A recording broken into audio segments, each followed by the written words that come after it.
नमस्कार दोस्तों, कैसे हैं आप सब। आज हम बात करने वाले हैं राजस्थान की प्रमुख जनजातियों के बारे में। आई होप आपको सारी बातें समझ में आएंगी। बिल्कुल आप समझने की ट्राई कीजिएगा, आपको क्लास में ही सारी चीजें याद हो जाएंगी। तो बात करेंगे, हम सबसे पहले बात करने वाले हैं मीणा जनजाति की, लेकिन उसके पहले कुछ और चीजें भी हम देखेंगे।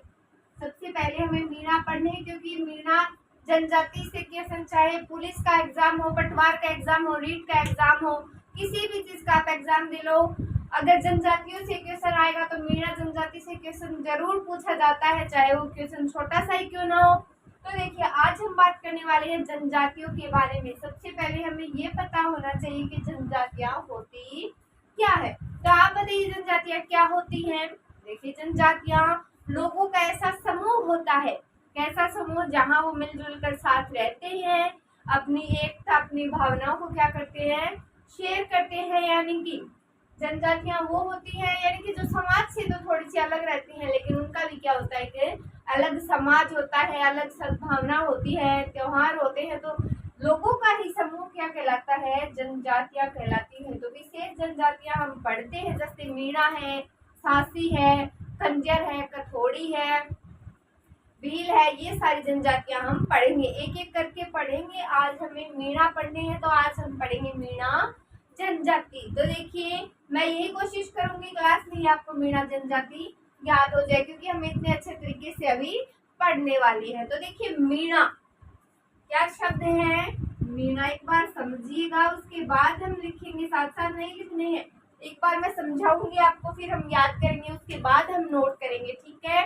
देखिए, जो बात आपको समझ में नहीं आई ना, तो आप कमेंट बॉक्स में पूछ सकते हैं। तो आज बात करते हैं विशेषता किस जाति की। मीणा जनजाति हमने आज स्टार्ट की है। तो मीणा, मीणा शब्द की जो उत्पत्ति वो कहाँ से हुई है, मीणा शब्द का अर्थ क्या है। तो मीणा किससे बना है, मीन, मीन यानी कि मछली, इस शब्द से बना है मीणा। किस शब्द से बना है, मीणा शब्द बना है मीन अथवा मछली शब्द से बना है। इसकी उत्पत्ति कहाँ से मानी जाती है, तो इसकी उत्पत्ति मानी जाती है विष्णु के मत्स्य अवतार से।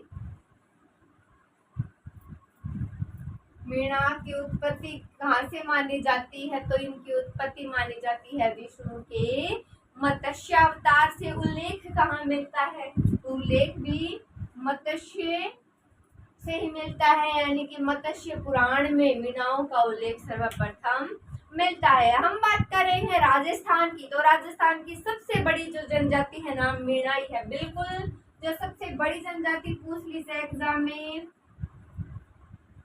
राज्य की सबसे बड़ी जनजाति कौन सी है। ऑप्शन में हो मीणा, भील, ग्रास्य, सहरिया। राइट ऑप्शन कौन सा रहेगा, बिल्कुल सही मीणा रहेगा, ठीक है। सबसे बड़ी राज्य की सबसे बड़ी पूछ ली जाए, राजस्थान का हम एग्जाम दे रहे हैं, राजस्थान पुलिस है, रीट है, कोई भी एग्जाम में पूछ ली जाए राजस्थान राज्य की सबसे बड़ी जनजाति कौन सी है, तो कौन सी होगी, मीणा होगी। इसीलिए हम सर्वप्रथम किसे याद कर रहे हैं, मीणा जनजाति को। तो राज्य में अगर हम बात करें, राजस्थान में जो उदयपुर वाला क्षेत्र है, कौन सा, उदयपुर है, जयपुर है, प्रतापगढ़, दौसा, करौली, सवाई माधोपुर वाला जो एरिया है ना, उसमें क्या मिलती है, सर्वाधिक कौन सी जाति, मीणा जनजाति मिलती है। तो कर्नल जेम्स टोड के अनुसार ये कहाँ के निवासी थे, यानी कि कहाँ के रहने वाले थे। प्रसिद्ध जो इतिहासकार है ना, कर्नल जेम्स टोड, उनके बारे में अगर मैं बात करूं, तो देखिए, कर्नल जेम्स टोड के बारे में, ये मूल निवासी कहाँ के थे, कालीखोह पर्वतमाला। नाम सुना है कभी, कौन सी पर्वतमाला कालीखोह है, पर्वतमाला, ठीक है। तो ये कहाँ के निवासी थे, यानी कि अजमेर व आगरा के आसपास के निवासी। इनको बताया है, किसने बताया है, कर्नल जेम्स टोड ने बताया है कि कालीखोह पर्वतमाला के निवासी थे, ठीक है। अजमेर वाला जो एरिया है उसके क्या थे, मूल निवासी थे, यानी कि मूल स्थान, मूल रहने का इनका जो स्थान था वो यही था। और प्रारंभ में शासक कौन थे, ढूंढाड़ी यानी कि आमेर के थे। तो देखिए, आमेर के जो शासकों का राज तिलक है वो कहाँ होता था, इसके बारे में, यानी कि अजमेर है, जयपुर है, ये इनका क्या है, रहने का स्थान है। तो इसके साथ साथ जो इसके आने वाले एग्जाम में इनके साथ वाली बातें हैं वो भी हम नोट करेंगे। तो आमेर के शासकों का राजतिलक के बारे में भी हम इसमें बात करने वाले हैं, लेकिन इससे पहले हम बात करेंगे इसकी उपजातियों की। इसकी बात करने वाले हैं, यानी कि इसकी उपजातियां भी हैं, यानी कि एक तो होते हैं, बात तो हम मीणा की कर रहे हैं, लेकिन इसमें भी उपजातियां हैं। एक तो कौन सी मीणा होते हैं, यानी कि जो नौकरी चाकरी वाले होते हैं, और एक होते हैं जमींदार, एक होते हैं चौकीदार। तो एक तो है जमींदार और एक क्या है, एक तो जमींदार मीणा है और एक चौकीदार मीणा है। ठीक है, ये बात हमें ध्यान रखनी है। तो राज्य की जो सर्वाधिक जो शिक्षित जनजाति है कौन सी है, मीणा है, क्योंकि मीणाओं के जो बच्चे सर्वाधिक किस में है, जॉब में भी है, और इसमें जमींदार मीणा भी है। यानी कौन सी जनजाति सर्वाधिक शिक्षित है, तो कौन सी है, मीणा है। मीणा की जाति की खाप कितनी है, खाप है की 24 खापे हैं। तो मीणा जनजाति का प्रयागराज किसे माना जाता है, रामेश्वरम है सवाई माधोपुर में। सवाई माधोपुर में क्या है, रामेश्वरम है, वो मीणाओं का क्या माना जाता है, प्रयागराज माना जाता है। ठीक है, तो इनके आराध्य देव कौन है, जिनकी ये आराधना करते हैं, आराध्य देव होते हैं आराधना के योग्य।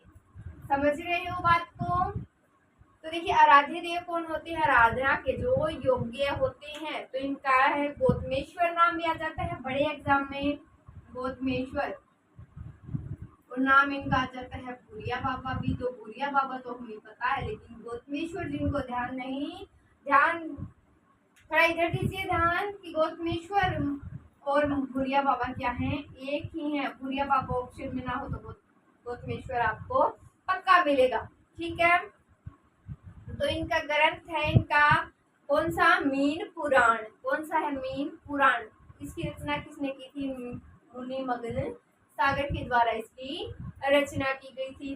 तो देखिए शेखावाटी के जो मीणा है, सीधा अगर क्वेश्चन आ जाए एग्जाम में मीणाओं के आराध्य देव, तो हम क्या लिखेंगे, गौतमेश्वर। लेकिन अगर पूछ लिया जाए शेखावाटी मीणाओं के आराध्य देव, तो वो कौन है, जीर्ण माता है, जो सीकर की है। ठीक है, अगर शेखावाटी वालों की पूछ ली जाए, शेखावाटी का जो एरिया है ना, ये झुंझुनू सीकर वाला, उनमें आएगा जीर्ण माता। आराध्य देव या देवी कौन है, उनकी जीर्ण माता। और मीणा जनजाति का सीधा देवता पूछ लिया जाए एग्जाम में, सीधा क्वेश्चन आ जाए मीणा जाति का देवता, तो देवता कौन है इनका, भुज देवता। कौन सा देवता है, भुज देवता। ठीक है, अब देखिए नेक्स्ट, मीणा जनजाति के जो पंचायत होती है, हर यानी पंचायत का जो समूह था उसका एक मुखिया होता है, यानी सरपंच होता है। इनका मुखिया क्या कहलाता है, तो मीणा जनजाति का जो मुखिया कहलाता है ना, वो कहलाता है पटेल।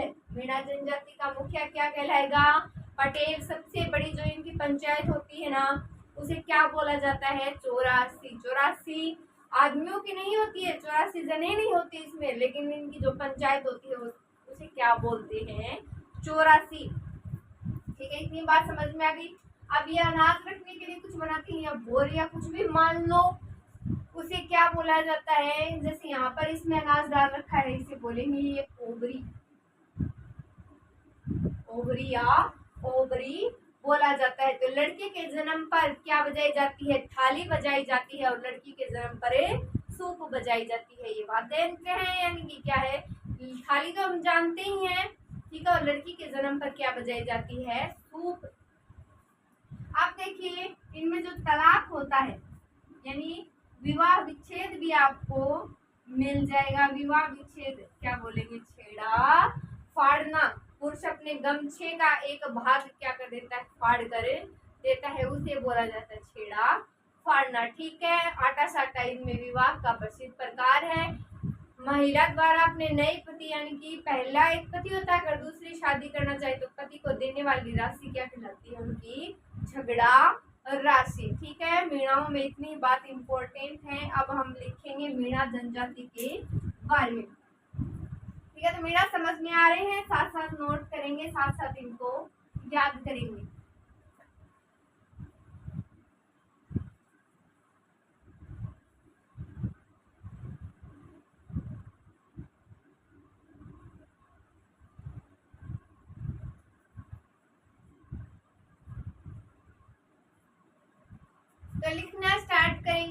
मीना शब्द का शाब्दिक अर्थ क्या होता है? मीन या मछली। लिखें मीना शब्द का शाब्दिक अर्थ मीन या मछली।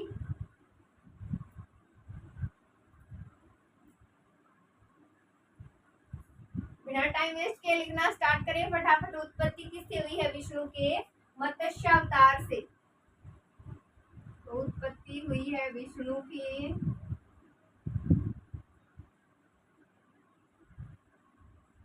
मत्स्य अवतार से। उत्पत्ति किससे हुई है? विष्णु के मत्स्य अवतार से। उल्लेख किसमें मिलता है? तो मत्स्य पुराण में इनका उल्लेख मिलता है। उल्लेख मत्स्य पुराण में आ रही है बात समझ में? उल्लेख मिलता है मत्स्य पुराण में। कहाँ पर ये सर्वाधिक पाई जाती है? तो राजस्थान में सर्वाधिक। बताइए सर्वाधिक कहाँ पर? मैंने बताया था उदयपुर, जयपुर, प्रतापगढ़, दौसा। उदयपुर, जयपुर, प्रतापगढ़, करौली, दौसा, यहाँ पर सर्वाधिक ये मिलती है। अब बात करें इनकी उपजातियों की। तो जमींदार मीणा क्या करते हैं? कृषि व पशुपालन करते हैं। चौकीदार मीणा क्या करते हैं? सुरक्षा का कार्य करते हैं। लिखने के बाद एक ग्रंथ लिख लीजिए, मीन पुराण है। इनका जो प्रसिद्ध ग्रंथ है वो कौन सा है? मीन पुराण। इसकी रचना किसने की थी? मीन पुराण की मीन मुनि मगन सागर, जैन मुनि मगन सागर है। मुनि मगन सागर लिख लीजिए। ठीक है, अब बात करें राज्य की सर्वाधिक शिक्षित जनजाति कौन सी है? तो मीणा ही है। पहले इतना लिखें या स्क्रीनशॉट लें, उसके बाद लिखते हैं आगे।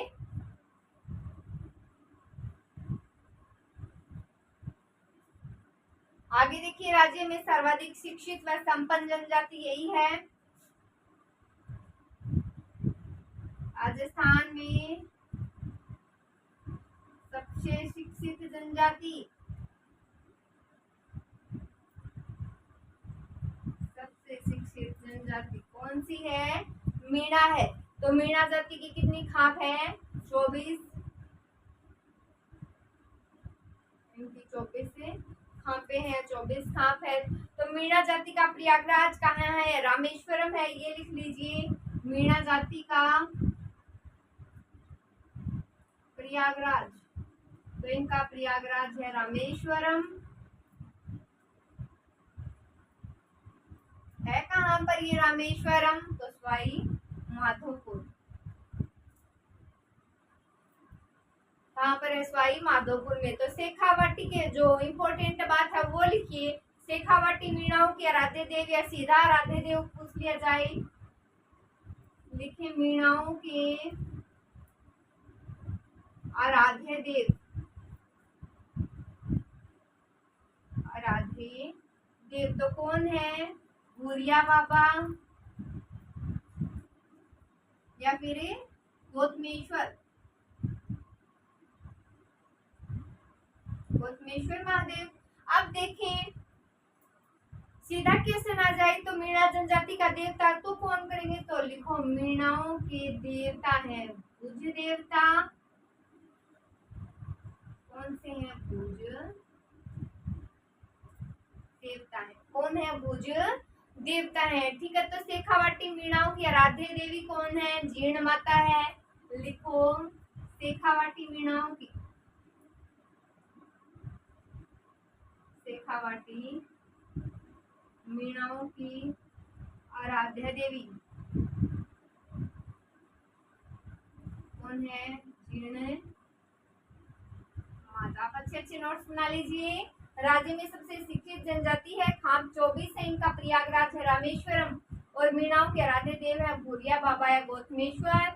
मीणाओं के देवता सीधा पूछ लिया जाए तो भुज देवता। शेखावाटी मीणाओं की आराध्य देवी कौन है? तो जीर्ण माता। ठीक है, अब बात करें इनकी मुखिया के बारे में।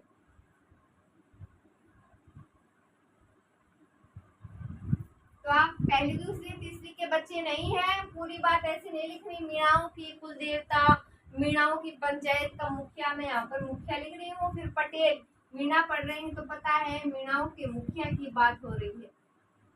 मीणाओं का मुखिया क्या कहलाता है?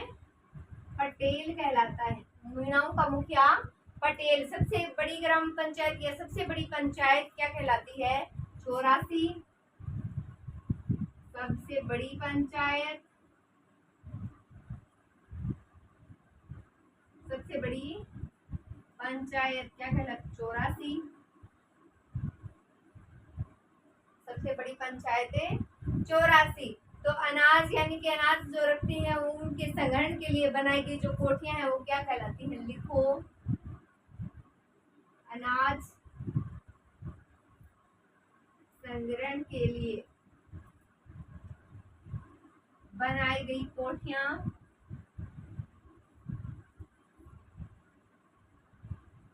क्या कहलाती हैं? अनाज के लिए बनाई गई कोठियां ओबड़ी कहलाती हैं। तो लिख लीजिए, लिखें ओबरी। अब छेड़ा फाड़ना क्या होता है? विवाह विच्छेद का तरीका। लिखें छेड़ा फाड़ना,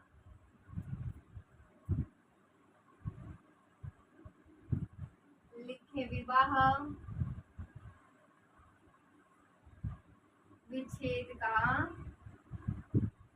तरीका। तो विवाह विच्छेद का तरीका कहलाता है छेड़ा फाड़ना। आटा साटा क्या होता है? विवाह का प्रकार। लिखो आटा साटा, ये क्या है? विवाह का प्रकार है। तो ये कंप्लीट हो गई हमारी मीणा जनजाति। ठीक है, तो आज हमने कंप्लीट कर ली मीणा जनजाति। नेक्स्ट हम देखते हैं या तो हम भील पढ़ेंगे या फिर सांसी या कंजर, इनमें से कोई पढ़ लेंगे। आज के लिए इतना ही। Thank you so much guys.